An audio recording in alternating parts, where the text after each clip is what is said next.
बात करता हूं तो ये स्लेब है, सॉरी, ये आपके पास में क्या हो गया, this is the portion of the slab, this is the portion of the slab and here I can say कि भाई मेरे पास ये जो पार्ट जा रहा है, ये पार्ट जा रहा है स्लेब का आगे तक, दिस इज द वन, ठीक है। And this is the beam section ये मेरे पास में बीम सेक्शन है, नीचे जो है ये बीम सेक्शन है, this is the beam section, you know that this is the beam section, clear है, जो भी इसके साथ लगा हुआ ऐसा कुछ है ठीक है।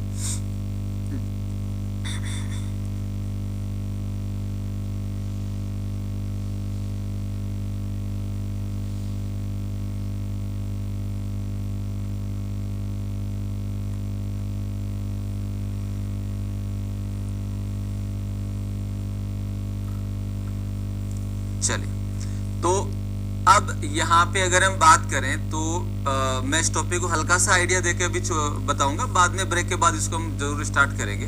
पहले समझ लेते हैं ताकि आप रूम में अगर बैठे हो तो चाय पीते पीते उसको थोड़ा ऑब्जर्व कर सको, इसलिए इसको बता रहा हूँ। तो हम ये जानते हैं कि बीम जो होता है वो एक फ्लेक्सर मेंबर होता है, बीम एक फ्लेक्सर मेंबर होता है, और फ्लेक्सर मेंबर माने वो मेंबर जो बेंडिंग के द्वारा लोड को रेजिस्ट करता है, ठीक है।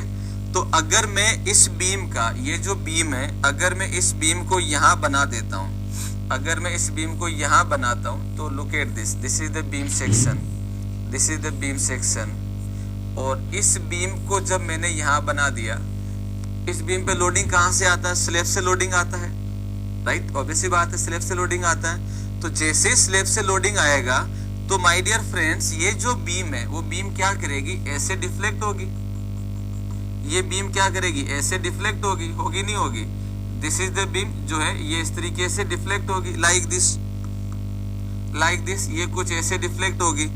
पहले जो बीम थी आप लोगों के पास, पहले जो बीम थी आप लोगों के पास वो क्या थी, पहले जो बीम थी आपके पास वो इस जगह बनी हुई थी, लुक एट दिस,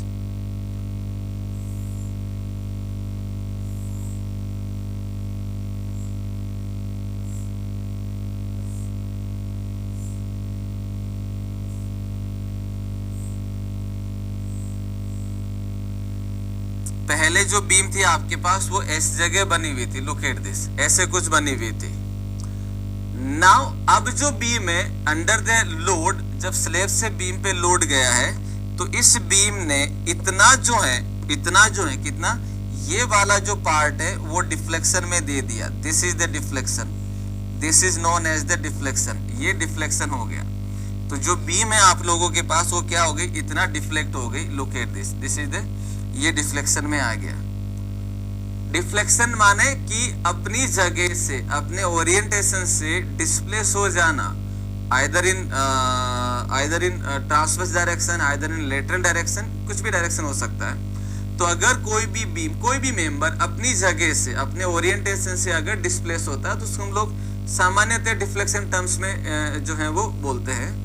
तो पहले जो बीम मेरे पास यहाँ लगा हुआ था जो स्लैब के टच में था, due to this load the beam deflect like that. तो जहां पे ये बीम है, क्या स्लैब और बीम के बीच में अगर ये डिफ्लेक्ट हुआ है तो क्या स्लैब और बीम के बीच में आपको गैप दिखाई दे रहा है? जिस रूम में आप बैठे हो क्या दिखाई दे रहा है? ऑब्वियस सी बात है नहीं। क्यों नहीं? इसलिए नहीं सर क्योंकि इस बीम को और इस स्लैब को एक साथ कास्ट किया गया है, एक साथ बनाया गया है। तो अगर मैं स्लैब को और बीम को एक साथ कास्ट करता हूं तो उसको बोलते हैं मोनोलिथिक कंस्ट्रक्शन। मोनोलिथिक कंस्ट्रक्शन माने slab and beam cast together. तो दिखती सी बात है जब दोनों एक साथ कास्ट किए गए हैं तो उस केस में क्या होगा कि जब बीम बेंट होगी, बीम जब बेंट होगी तो स्लैब का जो बीम के साथ जुड़ा हुआ भाग है, पार्ट है, वो भी बेंट होगा अकॉर्डिंगली। ठीक है, तो यहाँ पे अगर हम बात करें दोस्तों तो क्या होगा, दैट इज कि ये जब बीम बेंट होगी तो स्लैब का ये वाला पोर्शन तो कंफर्म, स्लैब का ये वाला जो पोर्शन है, ये वाला जो पोर्शन है, दैट पोर्शन डेफिनेटली इसके बेंडिंग के इफेक्ट में होगा ही होगा। दिखती सी बात है, तो जस्ट ऊपर है। बट ये थोड़े ही होता है कि भाई जो इसके जस्ट ऊपर है वही बेंड करेगा और इसके जस्ट इधर आते ही बेंडिंग खत्म हो जाएगा, मतलब यहां से यहां तक बेंडिंग चल रही है, उसके बाद में जस्ट खत्म हो गई। ऐसा नहीं होता है। रियल में क्या होगा, रियल के अंदर क्या होता है कि इस बीम का बेंडिंग का इफेक्ट, इस बीम के बेंडिंग का इफेक्ट इतने से पोर्शन में ना होके थोड़े से ज्यादा पोर्शन में जाता है। सबसे ज्यादा जो इफेक्ट जाएगा वो इफेक्ट जाता है मेरे पास, सबसे ज्यादा जो इफेक्ट जाएगा वो जाएगा कि यहाँ पे होगा जहाँ पे बीम लगा हुआ है, और धीरे धीरे बीम से जैसे जैसे दूर जाते जाएंगे इसका इफेक्ट कम होता जाएगा। किसका इफेक्ट? बीम के बेंडिंग का इफेक्ट स्लेब में।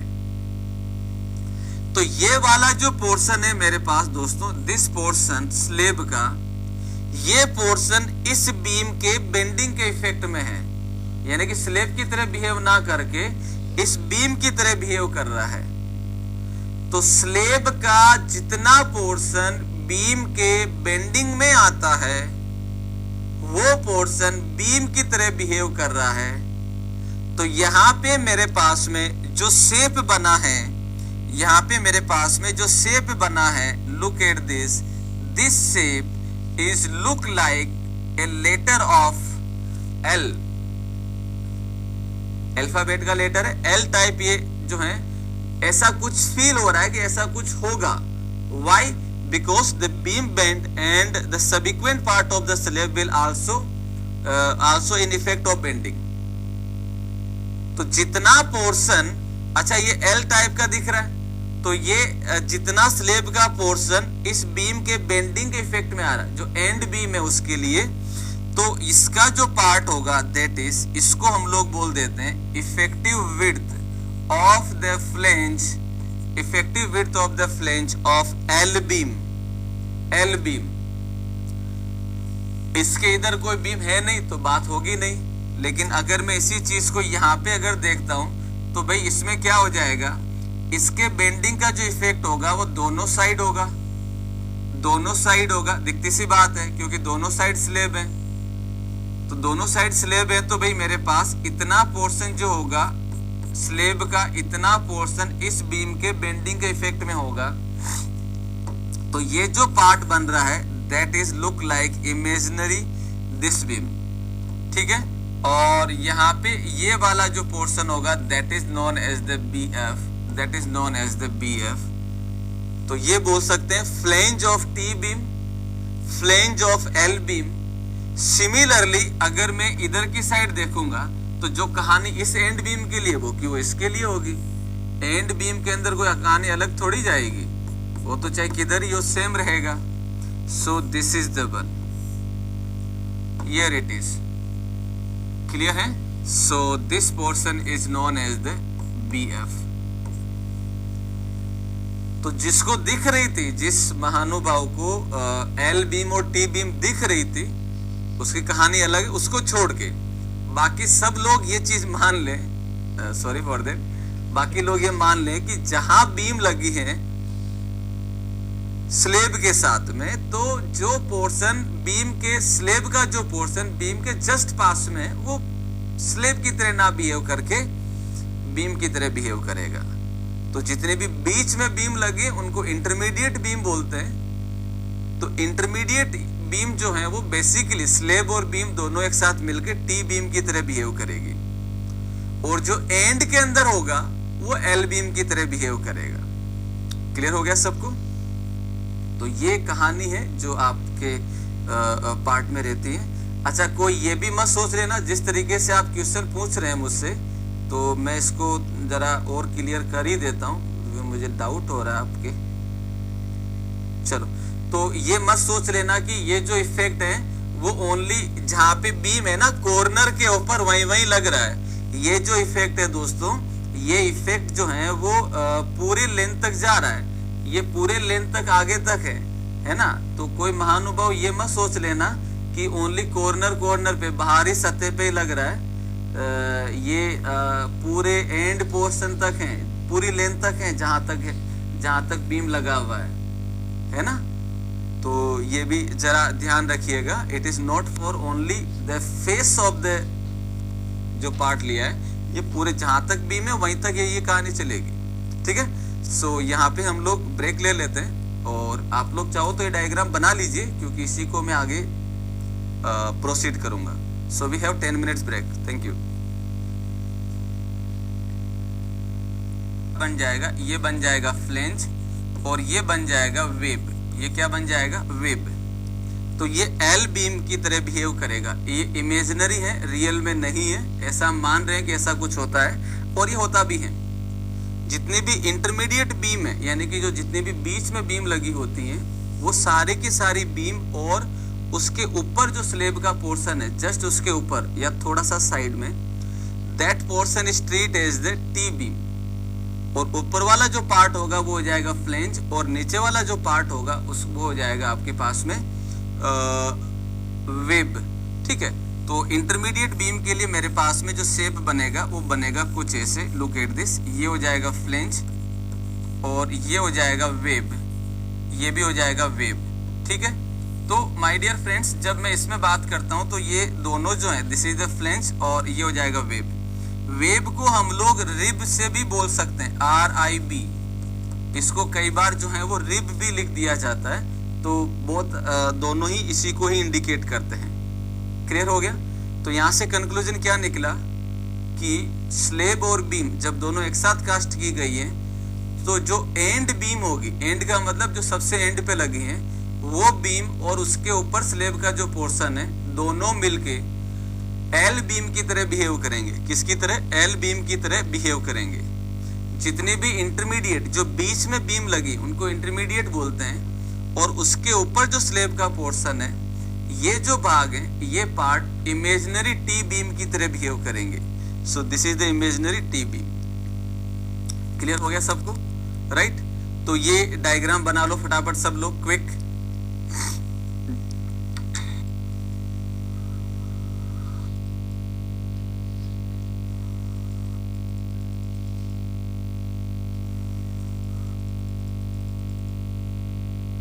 लेंथ है क्या?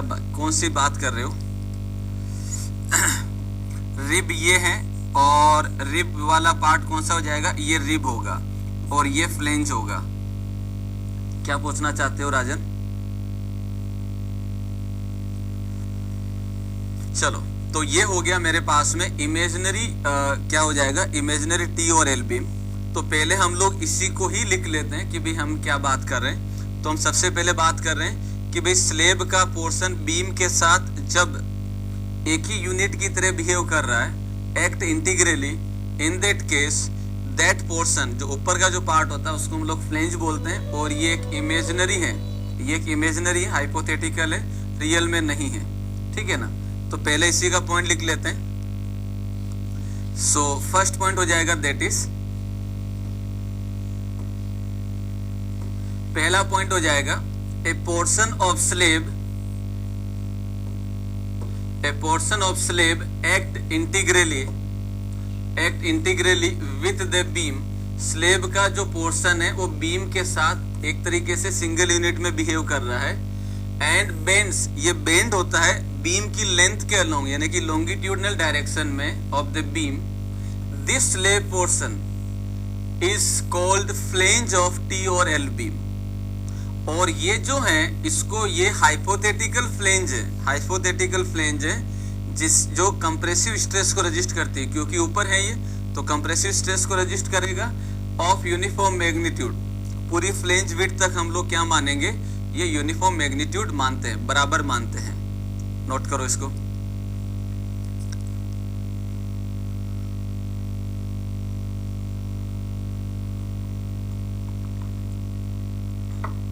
A portion of slab act integrally with the beam and bends in longitudinal direction of the beam. Beam की लेंथ क्या लोगे? ऑब्वियस सी बात है, बेंट होगा longitudinal direction of the beam. This slab portion, slab का ये जो भाग है, this slab portion is called flange of T और L beam. Flange of T और L beam.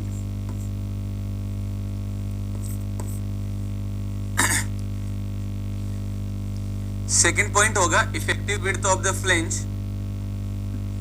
Effective width of the flange जिसको हम लोग BF से डिनोट करते हैं, effective width of the flange जिसको हम लोग BF से डिनोट करते हैं, जो कि हमारे पास डायग्राम में ये है।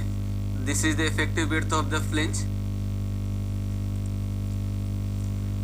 इट इज हाइपोथेटिकल फ्लेंज, ये एक इमेजिनरी और काल्पनिक है, that resist compressive stress of uniform magnitude, of uniform magnitude.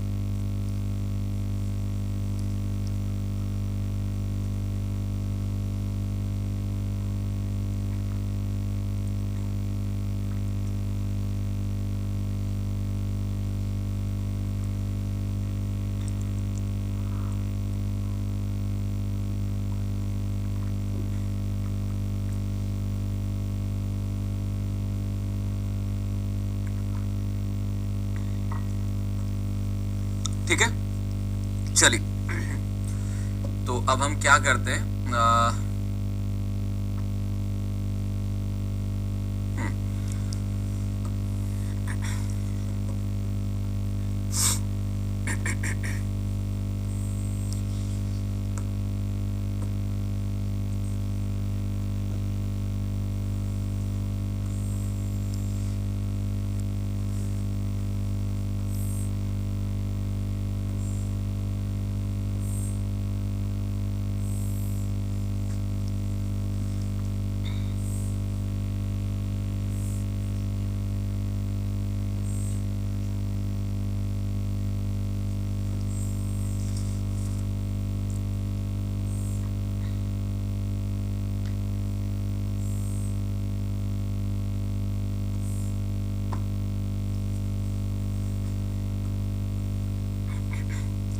so this is the this is the BW, this is the BW, this is the BW and ये हो जाएगा this is the depth of flange,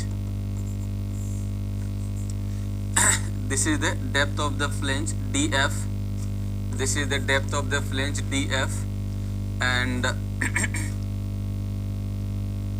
यहाँ पे हो जाएगा this is the L1, मैं इसको L1 ही लिख देता हूँ और ये हो जाएगा L2, this is the L2। और हम ये अच्छे से जानते हैं कि भाई हमारे पास जो है ये वाला जो पोर्शन है, ये वाला पोर्शन एक टी बीम की तरह बिहेव करेगा और ये वाला जो पोर्शन है वो एक टी बीम की तरह करेगा, ये L बीम की तरह, ये टी बीम की तरह करेगा। सिमिलरली ये वाला जो पोर्शन है वो जो है वो किसकी तरह बिहेव करेगा, L बीम की तरह। So here it is, this is the L beam, here it is, this is the L beam and look at this, this is the L beam, this is the T और this is the 1। और हम ये जानते हैं कि भाई हमारे पास ये जो बात, ये पार्ट रहता है इसको हम लोग BF बोलते हैं, this is the BF and it is the BF it is the BF and here also this is the BF, this is the BF। ठीक है, तो पहला हम लोग इसमें देख लेते हैं, पहला हम लोग देख लेते हैं for monolithic construction, monolithic construction, monolithic construction. Monolithic construction का मतलब क्या हो जाएगा, इसका मतलब ये है when beam and slab cast together, slab cast together,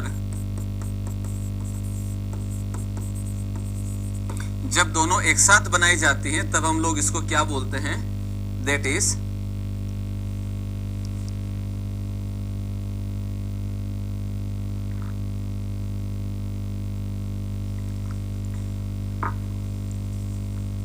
तब उसको मोनोलिथिक कंस्ट्रक्शन बोलते हैं। तो मोनोलिथिक कंस्ट्रक्शन के लिए L बीम के लिए BF कितना होगा, T बीम के लिए BF कितना होगा और L के लिए, L तो कॉमन है दोनों के लिए, तो हम यहाँ पे इफेक्टिव विड्थ ऑफ फ्लेंज के फॉर्मुलेशन लिख रहे हैं। तो इसका हेडिंग हो जाएगा दैट इज, इसका हेडिंग हो जाएगा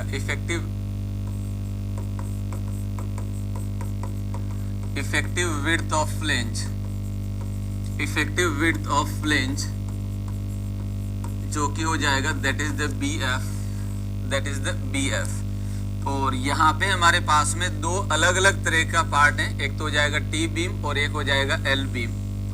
तो यहाँ पे जब हम वैल्यू लिखेंगे तो क्या होगा, सबसे पहले हम लोग देख लेते हैं एल बीम के लिए, पहला हम लोग देख लेते हैं, फर्स्ट हो जाएगा for L beam, L beam.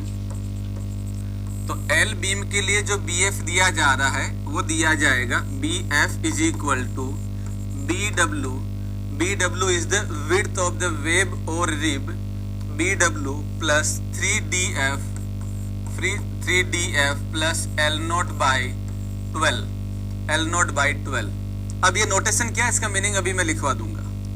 अब आप मुझे एक चीज बताओ, अगर मैं आपको ये बोलता हूं कि भाई ये मेरे पास में जो बी एफ है किससे ज्यादा नहीं होना चाहिए, आपको खुद को बताना। मान लो कि आपने पढ़ा ही नहीं है, जाना ही नहीं है, लेकिन फिर भी आपको बताना है, फिर भी आपको बताना है, राइट।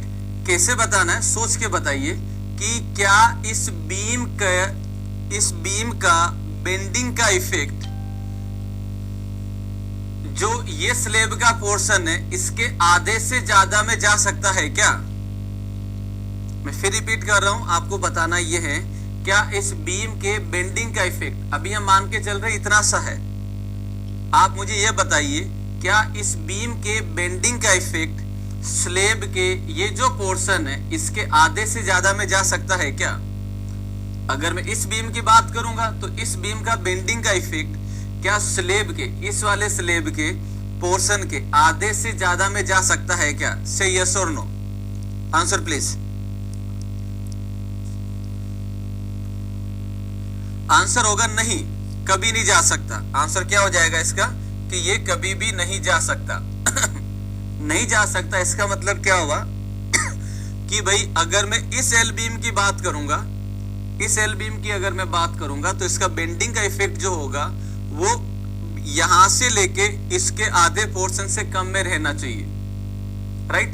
अगर मैं इसकी बात करूंगा तो इसका जो इफेक्ट है यहां से लेके इस वाले स्लेब पोर्शन के आधे से कम में रहना चाहिए। और वैसी बात है, स्लेब भी तो अपने आप में एक अलग मेंबर है। तो यहाँ पे हम लोग ये लिख सकते हैं कि this B F should not more than B W plus, अगर मैं इधर वाले के लिए लिख रहा हूं तो L1/2 से ज्यादा नहीं होगा।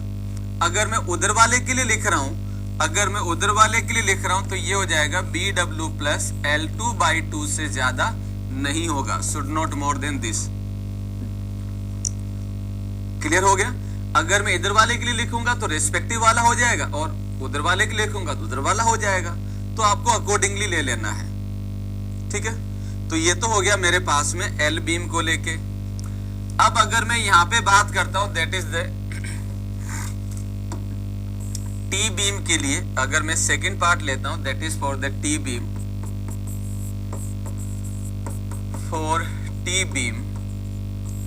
तो टी बीम के लिए अगर मैं बी एफ के फॉर्मूलेशन लिखूंगा तो क्या हो जाएगा, that B F is equal to B W plus 6df plus L naught by 6, and इसका जो वैल्यू होगा that should not more than, that should not more than क्या होगा भाई, इसका जो इफेक्ट होगा वो इसके आधे से भी ज्यादा नहीं जाना चाहिए, इसके आधे से भी ज्यादा नहीं जाना चाहिए। तो इसके सेंटर से आधा इधर आधा इधर, तो क्या हो जाएगा, ये हो जाएगा मेरे पास that is this B F should not more than B W plus L1 plus L2/2, L1 plus L2/2, इससे ज्यादा नहीं जाना चाहिए।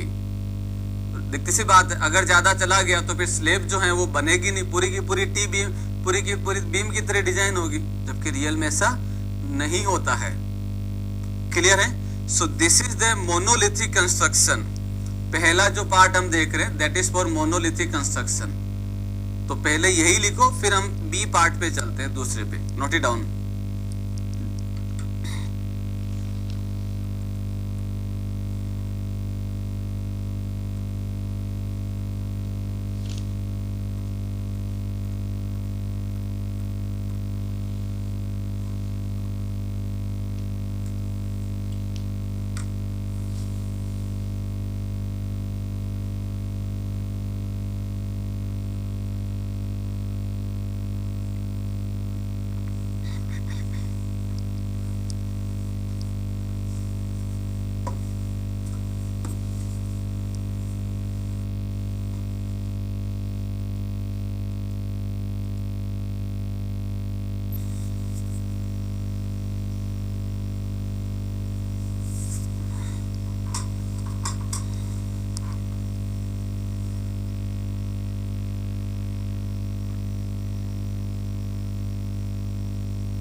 बीम एक साथ कास्ट की गई है और उसको लेके हम लोग फिर बात करते हैं। अब दूसरा जो टाइप आता है जिसकी इफेक्टिव विड्थ का ही सेकंड जो टाइप आता है वो आता है आइसोलेटेड टी और एल बीम। सेकंड जो टाइप आ जाएगा वो क्या आ जाएगा, that is the isolated B आ जाएगा।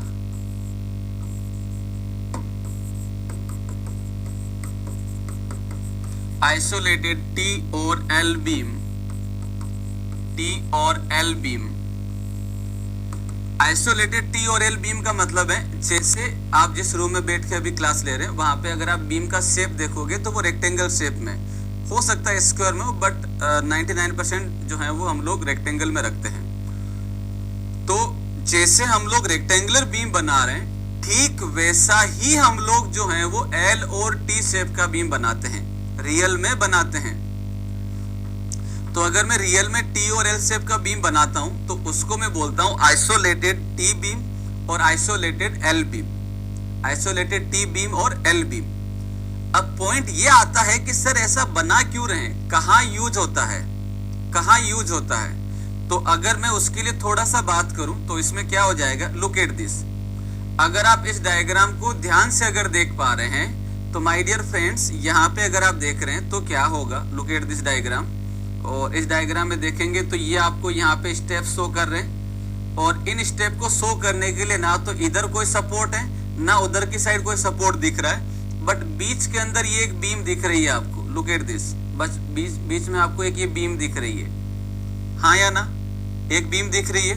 जो बीम, ये जो बीम है ये स्टेयर को ऐसे सपोर्ट कर रही है, इधर भी प्रोजेक्टेड है इधर भी प्रोजेक्टेड है, ये बीच में बीम लगा है, ठीक है। अगर आप दूसरा अगर देखते हो तो you can see this diagram, look at this beam, look at this beam. ये जो बीम लग रहा है, ये जो बीम है दैट इज द बीम, इसका नाम क्या भी बताएंगे। And look at this beam, ये आप नॉर्मली इसको और अच्छे से समझ सकते हैं, here it is, this is the one. तो ये जो बीम लगा है, हालांकि ये तो यहाँ पे स्टील का बीम लगा है, बट ठीक ऐसा का ऐसा हम लोग यहाँ पे आरसीसी का बीम भी बना सकते हैं।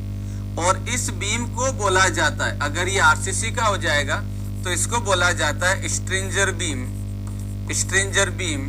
और यहाँ पे ये जो बीम शेप होगा अगर आरसीसी का होगा तो टी शेप का बीम दिया जाएगा तो टी शेप का बीम दिया जाएगा जो दोनों साइड जो प्रोजेक्शन आ रहा है उसको होल्ड कर सके या उसको रजिस्ट कर सके ताकि बेटर तरीके से लोड ट्रांसफर हो। तो ये जो होते हैं यहाँ पे, ये भी एक स्ट्रिंजर बीम है जो इन स्टेयर स्टेप्स को सपोर्ट कर रही है। And here also this is the stringer beam जो स्टेयर स्टेप्स को सपोर्ट करती हैं। This may be in shape of the T shape, clear है। तो इस बीम का जो नाम होगा वो दिया जाता है दैट इज स्ट्रिंजर बीम। क्या नाम होता है, स्ट्रिंजर बीम, जो स्टेयर स्टेप्स को सपोर्ट देने में आती हैं।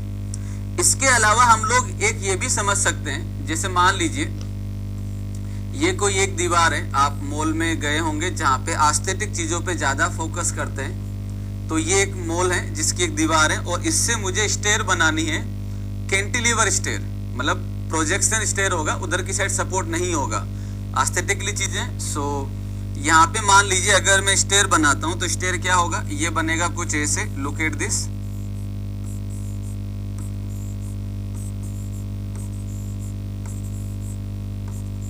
लुक एट दिस, ये स्टेयर कुछ ऐसे बनी है। अब मैं ये अच्छे से जानता हूं कि जितना ज्यादा ये प्रोजेक्शन होगा, अगर मैं स्टेयर की जो डायमेंशन है अगर इतनी ज्यादा कर दूं तो यहाँ पे बहुत ज्यादा बेंडिंग डेवलप हो जाएगा। जैसे अगर आप कोई सामान को उठाते हैं, अगर आप इस तरीके से अगर सामान को उठाएंगे तो बहुत आसानी से उठा लेंगे, लेकिन अगर आप जितना ज्यादा आगे करके अगर सामान को उठाएंगे, आप खुद फील कर लेना, यहाँ से अगर आप उठाते हो पूरा हाथ को ऐसे प्रोजेक्शन करके तो आप बहुत कम लोड उठा पाते हो रादर देन आप जितना पास से उठाते हो। तो जितना ज्यादा दूरी पे लोड लगता है तो यहाँ पे हेवी मोमेंट इंड्यूस करता है। कैंटिलीवर है तो कैंटिलीवर के अंदर क्या रहता है, सबसे ज्यादा बेंडिंग जो आता है वो यहाँ पे आता है। तो अगर ज्यादा प्रोजेक्शन हो गया स्टेयर स्टेप्स का तो उस केस में हेवी बेंडिंग की वजह से ये जो स्टेयर है वो फेल हो जाएगी। तो मुझे यहाँ पे इस हेवी बेंडिंग को रजिस्ट करने के लिए सपोर्ट देना होगा। तो जो मैं सपोर्ट यहाँ पे प्रोवाइड करूंगा वो सपोर्ट जो दिया जाता है वो सपोर्ट दिया जाएगा कुछ ऐसे। तो यहाँ पे हम लोग सपोर्ट देते हैं एल बीम का, जो पूरी लेंथ के अलोंग लगती है। लुक एट दिस, ये बीच में नहीं लग रही, दीवार से सट के लगती है। यहाँ पे ये कुछ ऐसे लगेगी,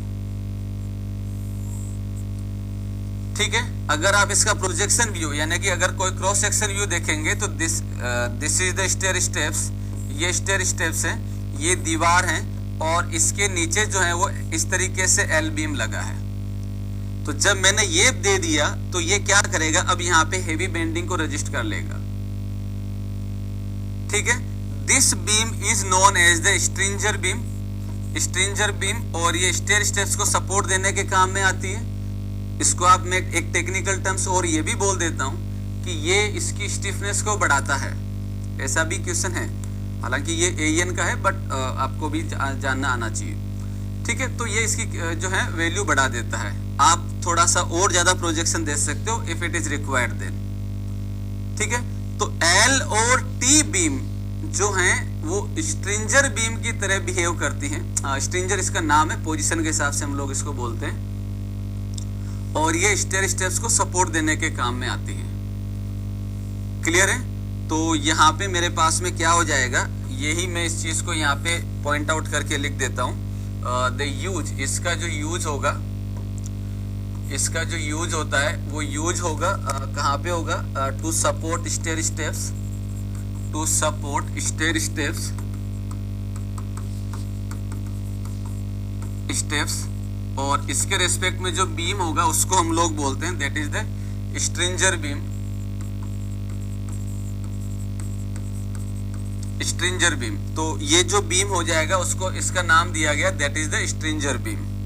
अब स्ट्रिंजर को लेके मैं एक बात यहीं पे और बता देता हूं, एडिशनल जो है, जो आपको अलग से ध्यान रखना है। स्ट्रिंजर बीम जो है वो मैं स्टील के अंदर आपको और दोबारा लिखवा दूंगा, बट यहाँ पे भी याद रहना जरूरी है।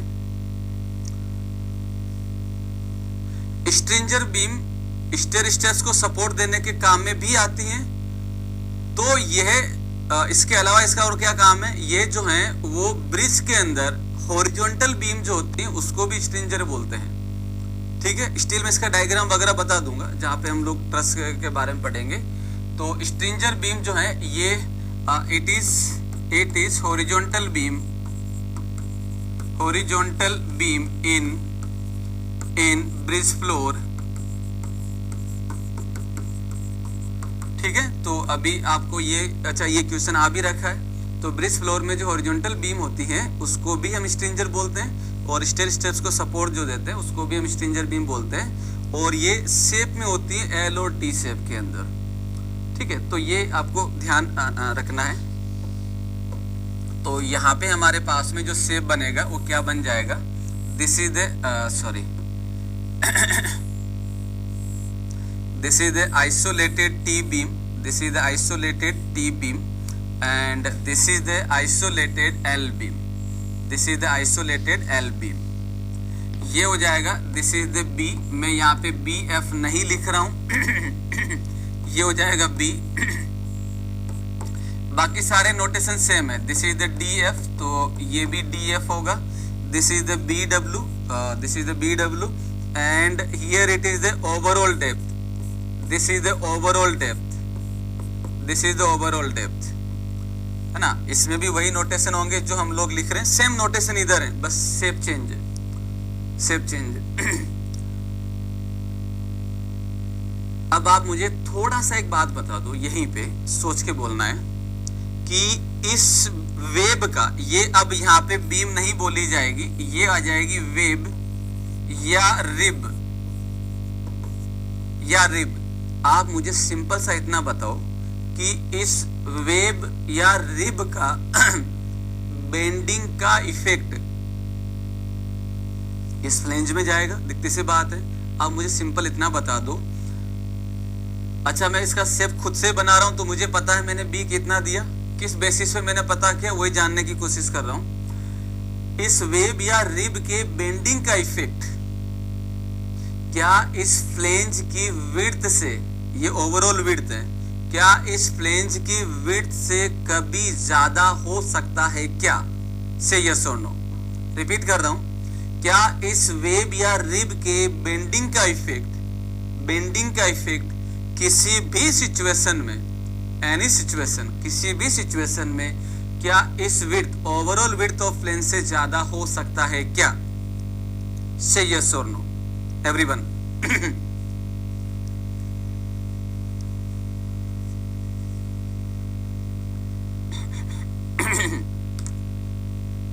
सो आंसर होगा कतई नहीं, कभी भी नहीं।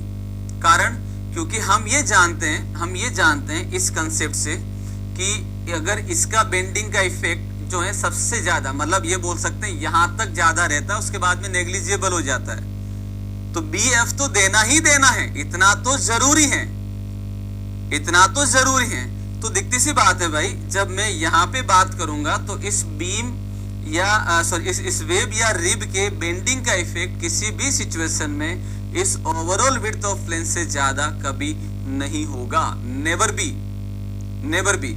तो बी एफ आइसोलेटेड टी और एल बीम के अंदर always less than equal to the B.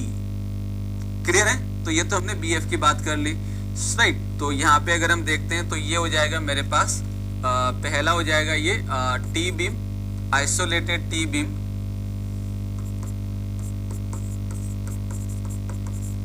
Isolated T beam, और ये हो जाएगा दूसरा part isolated L beam, isolated L beam, और ये हो जाएगा isolated T beam. What is this? Isolated this one. ठीक है, तो यहाँ पे अगर हम देखेंगे तो इसके फॉर्मुलेशन क्या क्या हो जाएंगे। तो आइसोलेटेड टी बीम के लिए अगर मैं देखूंगा तो B F should not more than B W plus L naught upon L naught by B, ये 6 नहीं है, B overall width of the flange plus 4, और ये सारा डिनोमिनेटर में है, that always less than equal to B. T beam के लिए हो जाएगा B W plus L naught upon L naught by B plus 4 less than equal to B.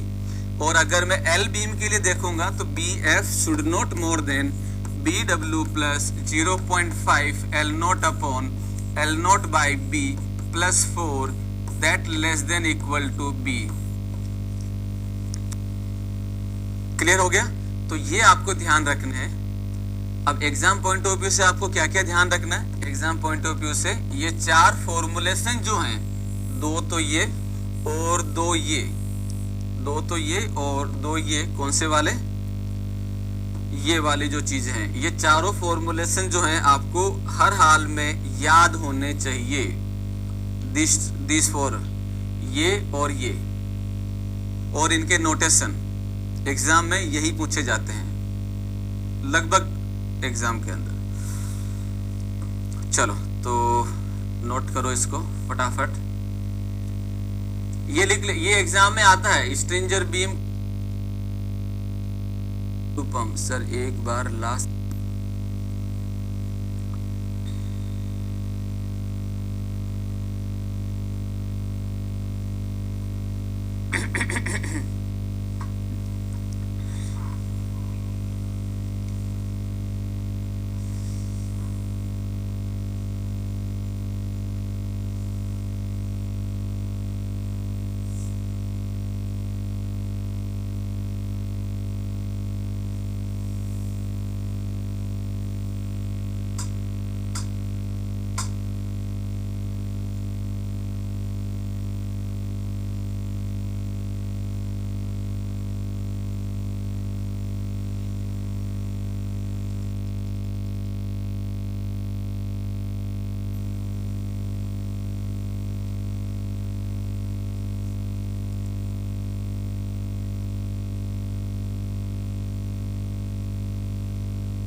लगभग इसको दिखे।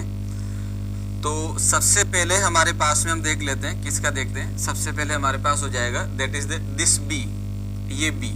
What is the B here? B is the B क्या हो जाएगा?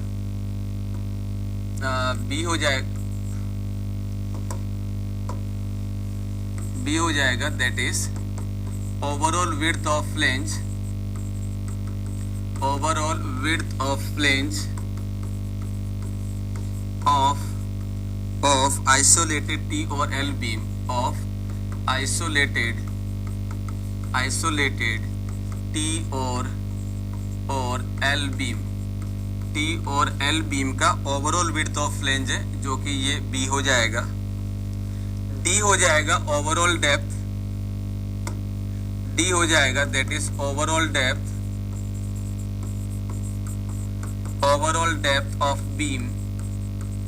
अब overall depth of the beam जो हम रखते हैं वो अलग अलग बीम के हिसाब से दिया जाता है।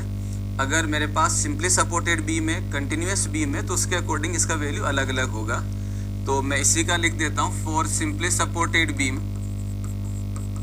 सिंपली सपोर्टेड बीम,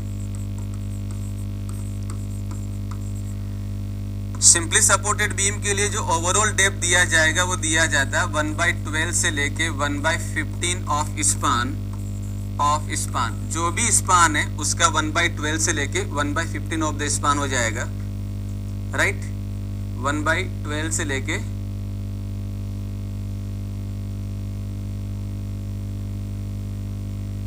चलो 1/12 से लेके 1/15 ऑफ द स्पान हो जाएगा। दूसरा हो जाएगा that is for continuous beam, continuous beam के लिए अगर मैं D का वैल्यू देखता हूं तो D का वैल्यू जो होता है वो डिपेंड करता है लोड पर। D का वैल्यू जो है वो डिपेंड करेगा, ये डिपेंड्स करता है, depends on intensity of load, intensity of load, load की इंटेंसिटी पे डिपेंड करता है। अगर बीम पे लाइट लोड लग रहा है, मीडियम लोड लग रहा है और हेवी लोड लग रहा है, इन तीनों सिचुएशन में अलग अलग इसकी जो है डेप्थ होगी, इंटेंसिटी ऑफ लोड। तो पहला अगर हम देखें, पहला हो जाएगा इसके अंदर that is for light load, for light load लग रहा है तो D हो जाएगा दैट इज 1/15 से लेके 1/20 ऑफ द स्पान। अगर मीडियम लोड लग रहा है, दूसरा हो जाएगा मीडियम लोड, अगर मीडियम लोड लग रहा है then the D is equal to 1/12 से लेके 1/15 of the span, 1/15 of the span. And अगर हेवी लोड लग रहा है, अगर हेवी लोड लग रहा है, फॉर हेवी लोड लग रहा है, तब उस केस में that D is equal to 1/10 से लेके 1/12 of the span, 12 of span. SSC JEN की बात करें तो इस वाले से 2 से 3 बार क्वेश्चन पूछे गए हैं। सो ये आपको याद होना चाहिए कि ओवरऑल डेप्थ जो लिखा जाता है वो लिखा जाएगा इंटेंसिटी ऑफ लोड के अनुसार। लाइट लोड है तो 1/15 से 1/20, एंड मीडियम लोड के लिए 1/12 से 1/15, एंड हेवी लोड के लिए 1/10 से 1/12 ऑफ द स्पान। तो ये हमने जो है वो B और D के बारे में बात कर ली। अब आ जाते हैं हमारे पास that is the BW, that is the BW। What is the BW? BW is the width of web और रिब। BW is the width of web और रिब। और जनरली जो है इन जनरल ये जो लिया जाता है in general BW is taken as DW/3। ये मैं फिर बोल देता हूँ, ये हार्ड एंड फास्ट नहीं है कि इतना ही लेना। जहाँ पे इन जनरल लिखा जाता है वो कोडल प्रोविजन नहीं है। मैं फिर बोल देता हूँ, जहाँ पे इन जनरल लिखा जाता है वो कोडल प्रोविजन नहीं है। साइट पे जो इंजीनियर हैं उनके एक्सपीरियंस के हिसाब से डेटा लिखा गया है, ठीक है।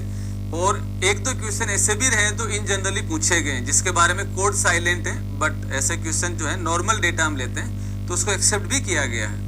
तो ये आपको ध्यान रखना है। तो जहां कहीं पे भी इन जनरल लिखा जा रहा है, इसका मतलब वो नॉर्मल बात है, बट कोडल प्रोविजन नहीं है। जहां कोडल प्रोविजन होगा वहां क्लियरली लिखा जाएगा कि भाई ये जो है ऐसा कुछ होता है, ठीक है ना। चलिए, सो दैट इज द BW। तो ये BW हो गया हमारे पास कुछ ऐसे। और क्या बचा? BW हो गया, D हो गया, B हो गया, DF। DF is the depth of the flange. DF is the depth of the flange. DF हो जाएगा, that is depth of flange.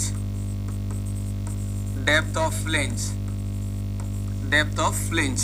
अगर मैं T और L बीम में लिखूंगा तो डेप्थ ऑफ फ्लेंज हो जाएगा। अगर मैं आइसोलेटेड में लिखूंगा तो स्लेब हो जाएगा, है ना।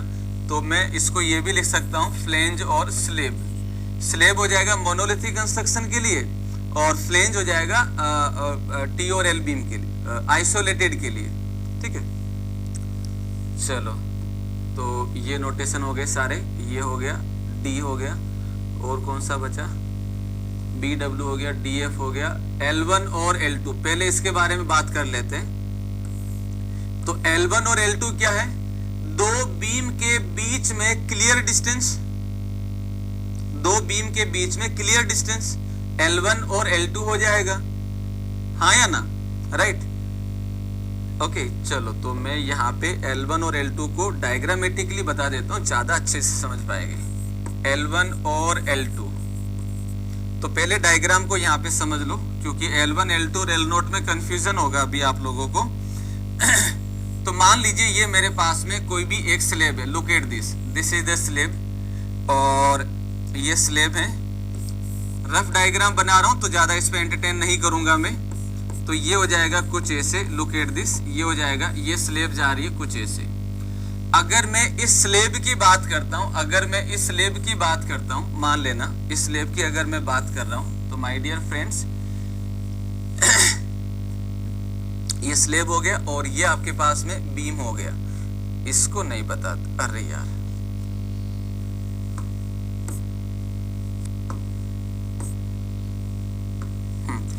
सो मैं इसको ये स्लेब हो गया, और इसको मैं लिख देता हूं, दैट इज द बीम। ये हो जाएगा बीम, ये हो जाएगा बीम। ध्यान से देखना, राइट। अगर मैं इस डायग्राम के लिए बात करूंगा, इस डायग्राम के लिए बात करूंगा, तो भाई मेरे पास क्या होगा? ये जो डायरेक्शन है, इस डायरेक्शन को बोला गया लेटरल डायरेक्शन। ये हो जाएगा लेटरल डायरेक्शन, ये हो जाएगा लेटरल डायरेक्शन। और ये जो डायरेक्शन है, इधर वाली जो डायरेक्शन है, जो बीम की लेंथ के अलोंग है, वो हो जाएगा longitudinal direction. Longitudinal direction, longitudinal direction, ये डायरेक्शन हो जाएगा लॉन्गिट्यूडनल डायरेक्शन। बीम की लेंथ के अलोंग जो डायरेक्शन जा रही है वो लॉन्गिट्यूडनल होगी, और जो इधर जा रही है वो लेटरल होगी, ठीक है। तो L1 और L2 क्या है? L1 और L2 है दो बीम के बीच में क्लियर डिस्टेंस L1, ये L2 इन लेटरल डायरेक्शन। तो L1 और L2 क्या हो जाएगा? क्लियर डिस्टेंस बिटवीन बीम्स इन लेटरल डायरेक्शन,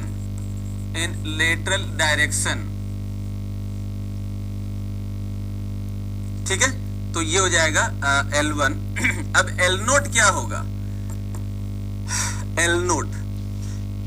L0 क्या होगा? L0 की अगर हम बात करें तो now we are talking about the L0। तो L0 के लिए हम बोलते हैं कि दिस इज द बीम, और इस बीम के अंदर लेंथ के अलोंग हम ये अच्छे से जानते हैं कि अगर ये बीम, मान लो इस बीम के लिए अगर मैं बात करता हूं, ध्यान से समझिएगा, अगर मैं इस बीम की बात कर रहा हूं तो ये बीम मैंने यहां बना दी, ये बीम मैंने यहां लाइन डायग्राम से रिप्रेजेंट कर देता हूं। ये बीम मैंने यहां बना दी, ये लेंथ हो गया, लॉन्गिट्यूडनल डायरेक्शन मींस लेंथ हो गया। अगर इस बीम पे मैं बोलता हूं कि भाई इस बीम को जो है ओनली दोनों एंड पे कॉलम लगे हैं और वो सिंपली सपोर्ट है, मान लेते हैं वो सिंपली सपोर्ट है, तो इस पे जो भी लोड आएगा स्लेब से, उसकी वजह से इस पे बेंडिंग मोमेंट डायग्राम बनेगा कुछ ऐसा। तो यहाँ पे जीरो बेंडिंग मोमेंट, यहाँ पे zero bending moment, simply supported है। तो L0 क्या हो गया? L0 हो गया दैट इज डिस्टेंस बिटवीन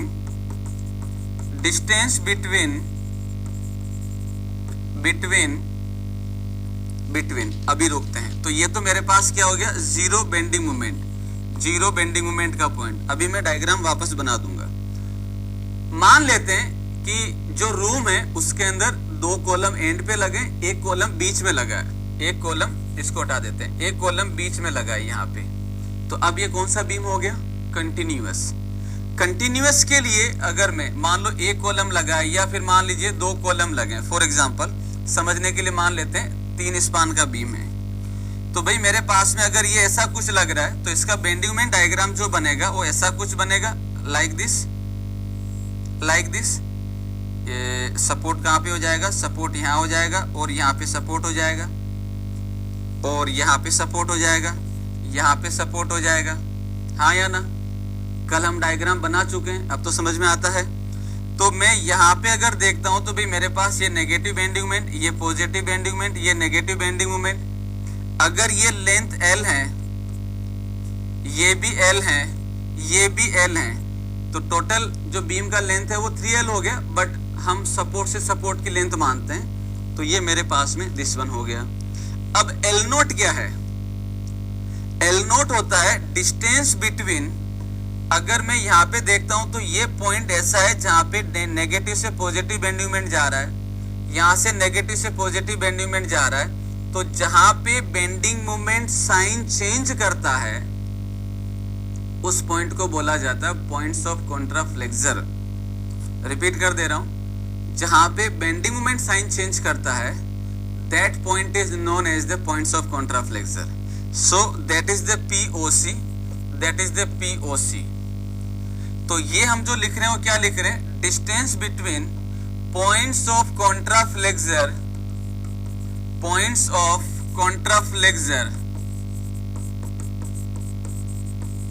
तो पहले इसी का मतलब लिख लेते हैं, where bending moment changes the sign, where bending moment changes sign.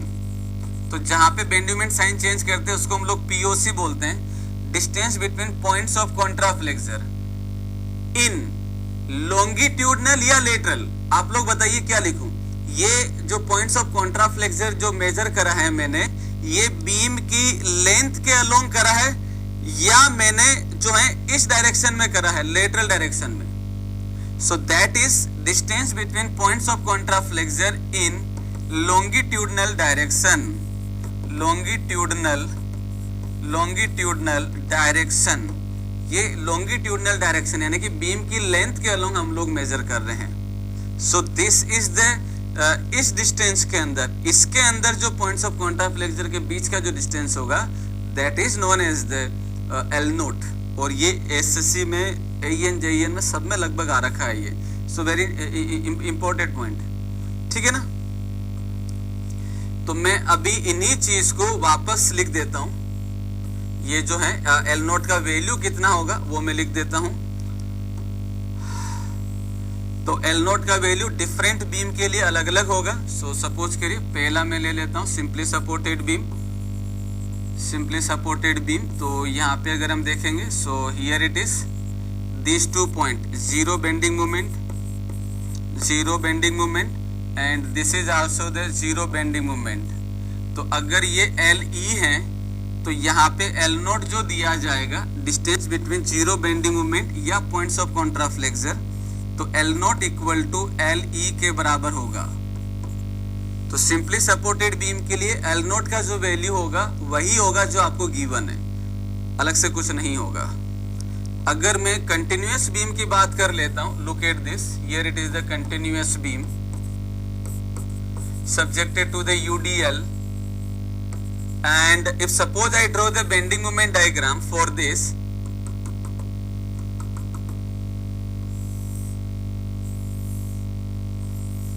like this.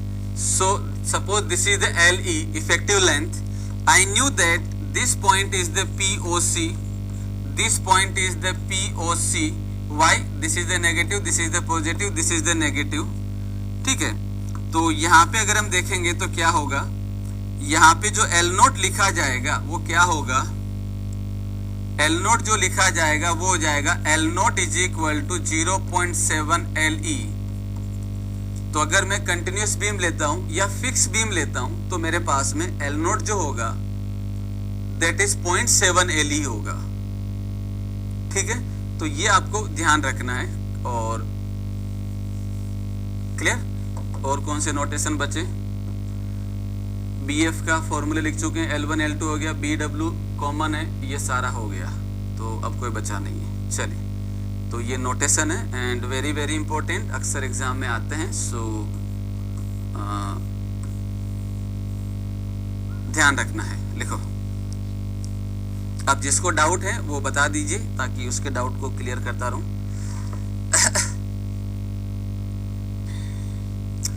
Monolithic वाला, चलो सर नोटेशन दिखा दीजिए। ये नोटेशन को ही मैंने लिखा है, बीम डायग्राम वाला। आप एल नोट किस अंदाज से लिखे हैं? खुशी खुशी अंदाज से लिखे हैं भाई। विशाल, आइसोलेटेड टी और एल बीम एक बार फिर से, हाँ चलो बता देंगे। सर आज की हाफ क्लास अपलोड हो गई बट कल की नहीं हुई अभी तक, प्लीज अपलोड करवा दीजिए, अब नहीं मिस करेंगे।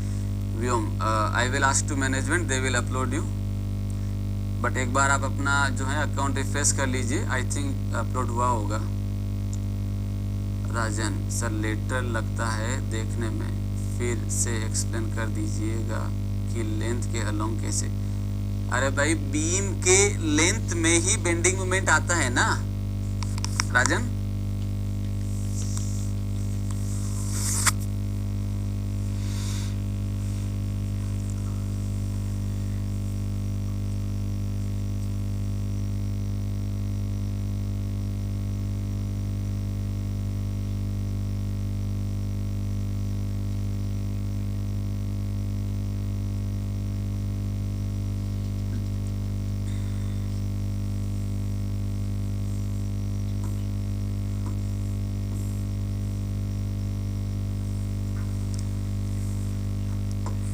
These are the important, so याद रखिएगा, JEN में पूछा जा रहा है डेटा।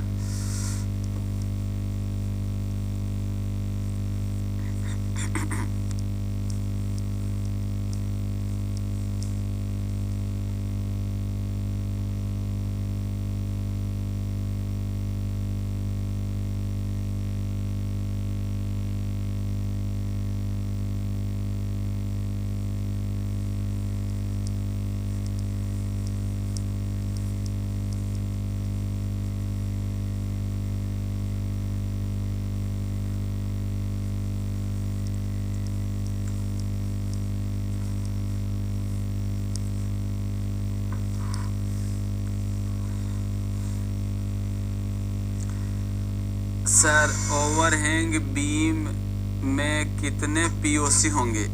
क्या नाम इसका है? काजल, कितने POC होंगे इसको हम लोग स्ट्रक्चर में देख लें। Type of beam, nature of loading and उसका क्या होगा विल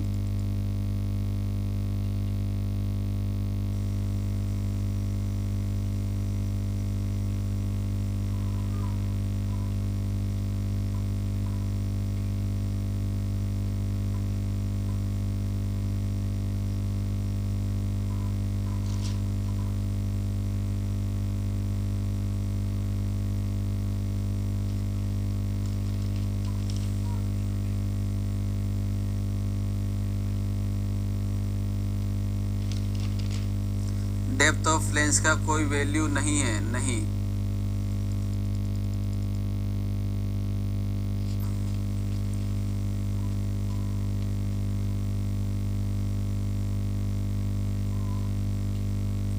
सर कल नाइट में ही मैं कल के वीडियो को देखा हूँ, ऑलरेडी अपलोडेड हैं। तो ऑलरेडी अपलोडेड हैं तो फिर क्या है, एक बार रिफ्रेश करिए जिन जिन को भी।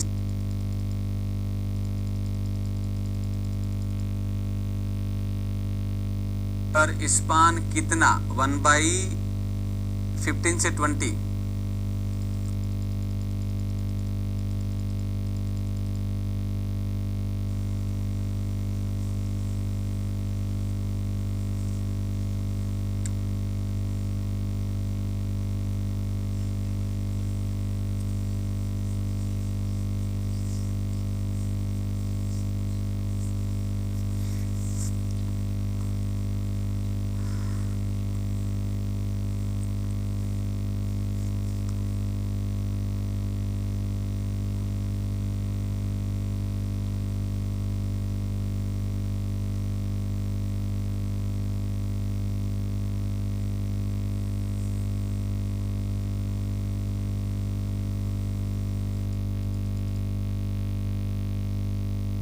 लेते हैं क्या कहानी है।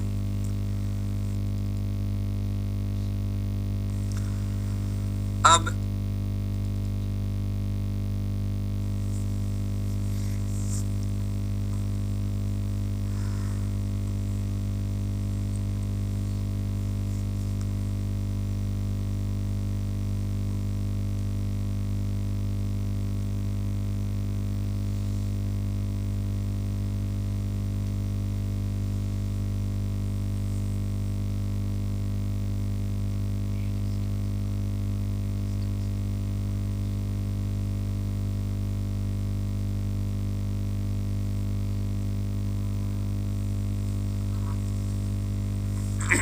चलिए, अब यहाँ पे एक चीज